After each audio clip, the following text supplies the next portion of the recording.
Before a regular show The Lost Tapes releases on the 11th of May, come with me to recap the most important episodes. The Dome Experiment Special is another 22-minute regular show special from Season 7. This episode not only functions as a soft launch for the final season, Season 8, but also serves as probably one of the best Benson character studies we get in the entire show. This episode opens with a standard morning meeting at the park where Benson is way too excited to tell his co-workers and friends that he's agreed to trap them in a dome for 30 days. And that excitement is short-lived when he finds out that he accidentally got the dates mixed up, or seemingly so, and that the dome is dropping on the park right now. Now. After everyone accepts the situation that they're in, while everyone else is trying to figure out what they're gonna do for the next 30 days, Benson sets out on proving that he didn't get the date wrong. And in doing so, we find out that this dude prints every single email he gets. You really print every email? Yes, I do. Now, this is a bit unrelated, but I work in corporate now, and that is insane. Printing every single email is insanity. And Benson is a park manager, so I can only imagine how many emails he gets every single day. Like, people would probably email to, set up events. He probably gets emails from higher ups telling him what to do and what's to change. And so he prints every single one of those. Are you kidding me? Anyway, fast forward a bit, and Benson is kind of spiraling, not because he's trapped in a dome for 30 days. The reason he's spiraling is because he's lost control of what he perceives reality to be. He genuinely believes that it's not even possible that he got the dates mixed up and that there must be some kind of conspiracy against him.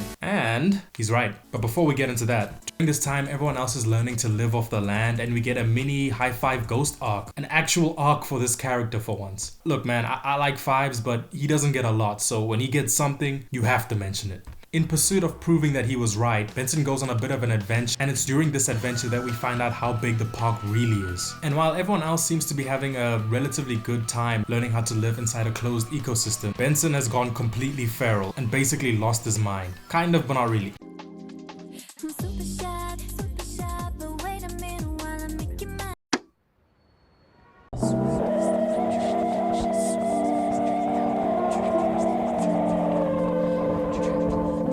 He breaks into the mini dome inside the big dome, where if he was paying attention to anything other than him being right, he would have realized what the true purpose of the dome really was. And this is where the character study part comes in. We learn a lot about Benson as a person, not only just personal information such as him breaking up with Audrey a few months prior, but also he genuinely believes that his organizational skills and his memory is so good that there's no way that he could have got the dates mixed up. And we see the lengths he's willing to go to try and prove that he was right. By the way, inside the mini dome, there was a small scene that showed that they have a mouth guard biometric for some reason. Gross.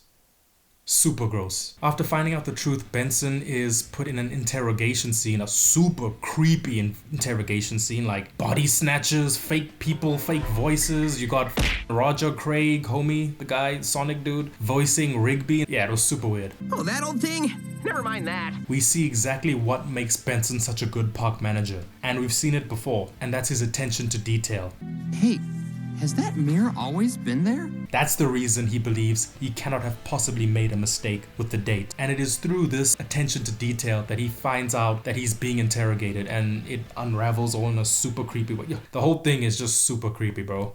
What did you call me? Hey Benson, is there something wrong? This kind of attention to detail also might be why he was such a good drummer and also a good stick hockey player. I mean, both those skills require attention to detail, especially as a drummer. So, some nice lore for Benson. The dome experiment eventually comes to an end, but before that, I just wanted to point out that funny close the door bit. We can